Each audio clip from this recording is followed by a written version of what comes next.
My parents divorced when I, nearly adult male, was 2. My mom remarried last year after being with my stepdad since I was 5. My dad, however, has been remarried 3 times since and was in 6 other live-in relationships. The last marriage stuck better than the others, and they celebrated their 4th wedding anniversary in June. I was a young teen when Dad married his wife. He only introduced me to her after they got engaged. I think she was the other woman in his 3rd marriage, but I can't be sure. I do know he cheated on his ex-wife though, and they were only married for like 18 months before she was gone. I still remember him introducing her and her boys, who were a toddler and preschooler at the time. I know people will suggest the youngest at least must be Dad's, but he's biracial and both my dad and his wife are white, so I don't think so. They were saying how we would be a family, and she told me her boys would love a big brother. I wasn't super enthusiastic and didn't like that I was being called a big brother to 2 random kids. They married 5 months later, and a week later my dad forced me to babysit the boys so they could go on a date. The following week I was at his house and he forced me to babysit so she could go shopping for a few hours. His wife told me it was an excellent chance for us to bond, and I don't think she or my dad were happy when I basically just sat there during the day or left them in bed at night when babysitting. I didn't want to do it, and I told my dad, and he said it was tough luck. After the instability of my dad after his divorce from my mom and the fact I felt he basically gave me the biggest screw you since he didn't even give me a chance to meet them before he got serious, I asked my mom if she would fight for custody of me, and she did and won. We had a lot of instability, thank you for that, Dad. My dad really tried to keep me involved even though I was living with Mom, and he tried to get me to babysit a few more times before finally giving up that angle. But it's been years, and he's upset that I don't act like I'm part of his family and haven't made an effort to know his stepkids. He called my mom about graduation after Christmas, and he got annoyed when he heard there would be limited spaces, and I'd already claimed my share. I saw him on New Year's Eve at my grandparents' party, and he approached me and told me how disappointed he was that things had failed. He tried to drag my grandparents into the conversation too. Then he said, "It's like our family failed because I made you babysit once or twice." I told him it was a big reason since I hardly knew his wife or her kids, and he made it clear my opinion and comfort meant nothing to him. His stepkids were there, so he got angry with me for confirming it. I told him he shouldn't have said it so, and he should have left me alone. Am I the idiot? Not the idiot. Your dad is using you as a tool and not considering your opinion. It's a bit nervy to mention the term family when he seems to have churned through women and may have a skewed idea of a family. Babysitting is bonding. LOL, your dad has such nerve. It's like our family failed because I made you babysit once or twice. This blows my mind. He's clearly blind to what he's done. OP is a better person than me. I would have said our family failed because he walked away, wasn't a father figure, was flaky on child support payments, I'm guessing since OP mentions a lot of instability, and Lord knows what else. He wants to act like the problem is his 2 volunteers to babysit. Allow me to drag all the skeletons out of his closet. I mean, this is the guy who had 3 marriages and 6 live-in girlfriends in 11 years. He clearly has a use and throw away mentality when it comes to other people, but he's likely angry OP didn't allow him to use him until he was ready to discard his son. I've come across people like OP's dad, and they're always angry if the other person does the ditching. They believe they're the sole one with that prerogative. Well, I cannot imagine the mental gymnastics it takes to think becoming a wife number 4 to a man whose every relationship falls apart in around a year is a good idea. Honestly, I imagine all his women had a severe case of relationship-itis. You know, when someone so badly wants a romantic relationship, they don't give a damn about the person they're starting a relationship with. OP, you did nothing wrong, nor did you say anything that wasn't the truth, and Dad has the maturity of a nailhead. My husband and I married 3 years ago and now have an infant daughter. We were best friends for 6 years before this. He has a tween daughter with his ex and she's great. I love everything about that girl, outside of her shower usage. So she showers twice a day, once before school and once around 5 p.m. She stays in there for 45 minutes to an hour and 15 minutes every single time. Our hot water is electric and her shower usage has raised our bill to nearly $600 a month for the past 4 months. Whenever I talk to her dad about it, I'm met with an, "It's something we have to get used to because I'm not going to tell her she can't shower." She uses all the hot water and considers she showers around dinner time and the kitchen sink affects the temperature of the shower. She's constantly screaming out of the bathroom to turn off the kitchen sink when I'm literally trying to cook and need the water to do so. I've told her several times not to use the shower during the hours of 4 p.m. to 6 p.m. so I can cook, do dishes, but she always claims to forget or gets extremely angry and causes a bunch of tension in the house because she feels gross and needs a shower right that minute. I'm starting to grow resentful because there have been several times I've attempted to bathe our daughter, or bathe myself, or do the dishes, and there's been no hot water. My husband also takes 2 showers a day, once before work and once immediately following work. He comes home at 6. He also complains because there's no hot water when he gets home, but he never says anything to his daughter. But recently they cut my husband's hours down to half the time he usually had because the company is threatening to go under. So the financial responsibilities have been 80% on my shoulders. I own my own business.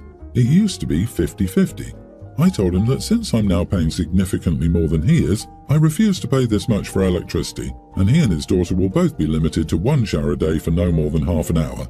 I told his daughter this as well. Both are calling me controlling and have disregarded everything I said and still shower twice a day for 45+ minutes. So I left and told them to figure out how to pay for everything. I'm currently staying at my mom's with the baby. He says I'm an idiot because I just left them in a trying time, or because I want to control their showering. That's not it at all. They are financially ruining me, and I'm not putting up with it anymore. I have maybe $200 a month after I pay all the bills and a baby that needs diapers. This is gross, but I've only been able to shower twice without the baby since I had her because of them. I either bathe her or bathe myself thoroughly, and I need to bathe the baby because she's super chunky, gets stuff trapped in the rolls, and gets rashes. Edit, this wasn't the norm until recently. My stepdaughter moved in with us in September for school because her mom moved out of the district and she wanted to stay in the same school. So this is all new to me. My husband always showered twice a day, but the bill was still significantly lower because his showers usually don't exceed 20 minutes. They're both diagnosed with OCD from what I've been told, but the only OCD behavior that is noticeable is showering. Excuse me, but 14 hours in the shower every week is excessive. Yikes! OCD is relevant information, but it still doesn't disregard that you can't afford 14 hours plus of shower every week. Not the idiot, and they need to work with a professional to find different coping mechanisms, or a higher paying job. At that point, it would be 6 times cheaper to get a family YMCA pass or gym membership to make them shower there. They should absolutely both be getting more and better professional help with their OCD than they are, no matter how much that may be, because so many hours of hot water usage per week for just 2 people showering is just clearly not tenable. These people are rude and inconsiderate. If the daughter wants $600 worth of showers, she can get a job and pay for it. I mean, the kid is a tween, she can't get a job, she needs support if this shower habit is a compulsion, like actual medical support. If it isn't something caused by her claimed OCD, then she needs a wake-up call, and her dad too. OP, here's a solution. Go to your water heater. There will be a valve you can close. It will cut off the hot water supply. It doesn't take more than 10 minutes to clean oneself. This isn't fair to you at all. I'm sorry, OP. I, a teen female, have been with my boyfriend, nearly adult, for 2 years. We have an infant baby together and I live with his family because my family wasn't supportive. Surprisingly, my mom invited us to her gathering and wanted us all to spend the night. My boyfriend and I agreed, without knowing the sleeping arrangements. My oldest sister has moved out of state and her bedroom was now a guest room, so I assumed that's where my boyfriend and I would be staying. But then my mom informed me that my boyfriend would have the guest room and I would be sleeping in my old room that I shared with my younger sister. I told her I should be able to share a room with my boyfriend. We have a kid together and I need help with the baby during the night. She said I was still a child and wouldn't be sharing a bed with a man under her roof. I told her my baby and I weren't sharing a bunk bed with my young teen sister. No way was that happening and that I needed my boyfriend's help during the night. She still refused, so I said we wouldn't be staying the night tonight, but we'd stay for the party. My mom got upset, which started an argument, and she basically said I couldn't suck it up for one night, proving I'm too immature to be a mother. We ended up leaving. My mom left me a bunch of angry texts, and my dad texted me asking me to please apologize to my mom. Am I the idiot? Oh, honey, this is a tough one. I'm sorry your parents aren't supportive. Them asking you to share a bunk bed with a baby is the ridiculous part, not to mention taking away a source of help that you and the baby need. I'm glad your boyfriend is supportive, and it sounds like he's helping with the baby. You did the right thing by leaving and not caving into that demand. This is simply where you are in life. If your mom can't accept that, it's her problem to work through and solve. I wish all three of you the best. Also, the mom is shutting the barn door after the horses have escaped. That horse has definitely bolted, Mom. LOL. The argument is too immature to be a mother. LMAO. Well, it's too late now, honey. She's a mother already, so this sentence is completely pointless. Honestly, OP's mom is too immature to have a baby if her baby is having babies. I blame grammar. Right? And there's no better protection than a sleeping baby. OP wanting the baby daddy's help during the night is a valid reason. If she was super concerned about intimacy under her roof, then she could say the door has to be left cracked open, but really she's at least a year too late to be that concerned. If you didn't say anything inappropriate or rude during the fight, I don't see a need to apologize.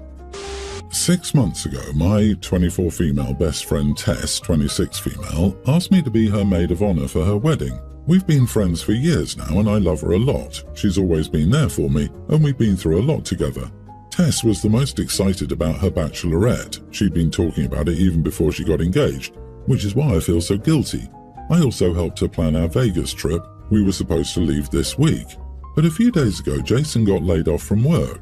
Even though he saw it coming, it hit him hard. He's just stressed and upset. He didn't even tell me at first because he didn't want me to worry, but I knew I couldn't go anymore when he finally told me.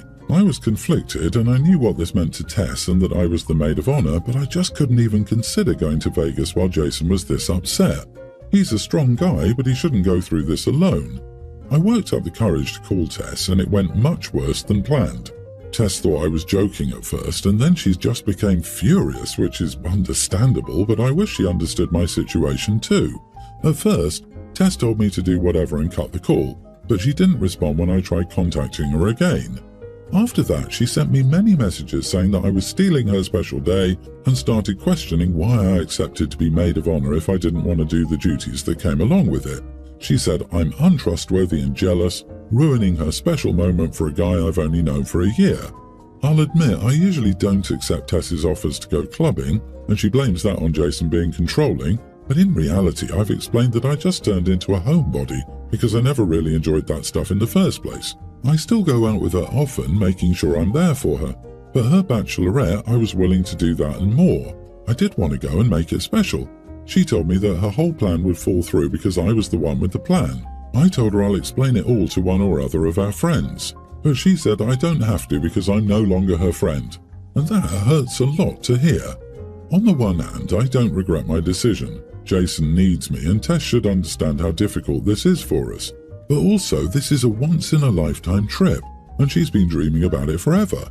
I'm also the one who planned a lot of the stuff. Our mutuals also reached out to let me know that Tess was very angry and that what I did wasn't cool. Now I'm doubting myself, and I need to know if I have to apologize. Man, why can't I find a magic guy worth throwing away friendships for? You are the idiot. He lost a job that he knew was coming. What support does he need? No one's sick. No one died. He needs to put on his big boy underoos and start job hunting. If he can't handle this for one weekend, then your codependency is off the charts. Yeah, I'm sorry, but Jason can manage himself for a weekend without you, even if he is sad about something. He's a big boy who can make plans with other friends and family and take care of himself while you're gone. You bailed on your good friend to just sit home and hold his hand. You owe your friend a huge apology. At this stage, I think OP could apologize until she's blue in the face, but that friendship is over. But too busy playing mommy and nursemaid to boyfriend's extreme upsetness. LMAO. OP is so the idiot here. She wouldn't be my best friend, that's for sure. OP sounds like one of those women who completely turn themselves inside out for whatever guy they're dating. Always a very annoying character trait when you've got a friend like that. And she's probably going to be one of those chicks that you hear about that attends boyfriend's job interviews like one of those helicopter parents. LOL. I would hate to see what she does when he gets a cold. Jason thinks I'm right. There, that right there tells you everything you need to know. I bet he thinks you're right because it benefits him and no one else. I have 5 children. A nearly adult male, a teen female, a younger teen female, 2 tweens male and female. My niece, Isla, got married last Saturday, and when I received the invitation as a guest, it said, OP's family on the invite, which on my mind included my children, myself and my wife. There was no child-free marriage or minimum age warning. Even though Isla is a little older, she always had a lot of contact when she was younger with my children, even more so with my oldest, and has contact at parties. Isla's wedding was just for family and close friends, with 50 or 60 people without table markings. From the invitation, I understood that my family was invited, and I took all my children, but considering that my other brother, Isla's uncle, also brought his 2 children, 18 male and teen female, because the invitation only included his family. Same on invite. The ceremony was beautiful. During the party, my sister, Isla's mother, came to ask if everyone had come, and I confirmed. She didn't say anything else, and I didn't think about anything else. On Sunday, my sister sent me a message saying that it had been inconvenient to bring 6 people with me to a wedding with few people, and that I should have asked the bride and groom if I could take all my children, which almost didn't have enough seats. Some missed the wedding, so the number matched. I said that due to the invitation, Isla included just OP's family as guests, and I thought all my 5 children were included, and that I wouldn't mind just me and my wife going, but there was no limitation or warning in the invitation. She still doesn't agree. She says that when you have a big family, you have to confirm if you can take everyone and don't guess. I sent a message to my niece to clarify, but she confirmed that it was a planning error of hers, but that she liked everyone there in the end. She imagined that only the older cousins would go. My sister is still criticizing me, so am I the idiot? Let's get the record straight. You brought your 5 children and wife to a wedding, not a random group of 6 people, your family, to a wedding they were invited to. Not the idiot right there. The invitation said your family. You took your family. The bride isn't mad, and the bride said she was the one in error and that she was happy to see your kids there. There's no issue here. Your sister is angry on behalf of someone who doesn't have an issue. When the invitation says, and family, and your relative knows exactly how big your family is, it's natural to assume you're all invited. What did your sister expect you to do? Leave the tween at home? OMG, your family is your family. It doesn't matter if it's 2, 3, or 30. If you get an invitation addressed to OP and family, that means the whole family. Your sister is blaming you for her daughter's error. Tell your sister to get bent, and I bet this isn't a new theme.